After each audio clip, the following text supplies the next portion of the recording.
सगळ्यांचा मिळून एक निर्णय धोरण तयार होईल. विषय ड्रग्सचा आहे म्हणून प्रश्न विचारतो. संजय राऊतांनी तुमचं नाव घेऊन टीका केली आहे. तुम्ही पुण्याचे पालकमंत्री होतात, पुण्यातले मंत्री आहात. या ड्रग्स प्रकरणामध्ये तुम्हाला पळ काढता येणार नाही, तुम्हाला भूमिका घ्यावी लागेल, सरकारची भूमिका मांडावी लागेल. मी पळ कधी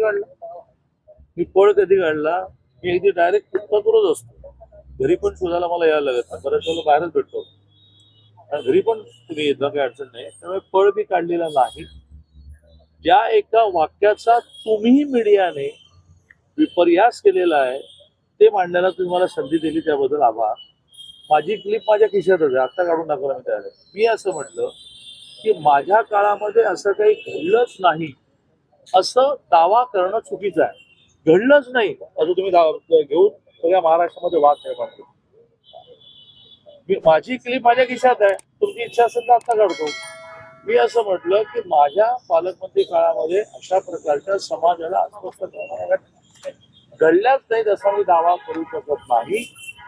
पुढे जाऊन मी म्हटलंय, ज्या अजितदादांमध्ये आणि माझ्यामध्ये वाद निर्माण करण्याचे प्रयत्न करतात ते तुम्हाला शक्य नाही होणार, पण तो जो वाद निर्माण करण्याचा प्रयत्न करतो पुढे जाऊन मी असं म्हटलेलं आहे, पुन्हा एका मंत्र्यावर दोषारोपण करून हा विषय संपणार नाही. 10 लाखाचं पुन्हा एकदम 70 लाख झालं की नैसर्गिक, इतकं डिटेल म्हटलंय. मला अर्धवट काही बोलताच येत नाही. तुम्ही काय दाखवलं? आता पुणे दाखवलं सांगत नाही, तुम्ही काय दाखवलं? आणि तुम्ही मला म्हणता की तुम्ही फ्रेशशी बोलत नाही. तुम्ही जर उलट सुलट काय दाखवणार असाल, तुम्ही काय दाखवलं? तर माझ्या काळात असं घडलंच नाही, इतकंच वाक्य दाखवतो, हकीकत दाखवा ना. त्यामुळे मी कुठे पळून गेलेलो नाही, मी कुठे पळ काढणार नाही. मी मंत्री कशाला, साधा आमदार असेल, आमदार कशाला, साधा नागरिक असेल तरी पुण्याचा एक नागरिक, महाराष्ट्राचा एक नागरिक, देशाचा एक नागरिक म्हणून माझी जबाबदारी आहे आणि तिने कधी काढले. आता मी ते परवा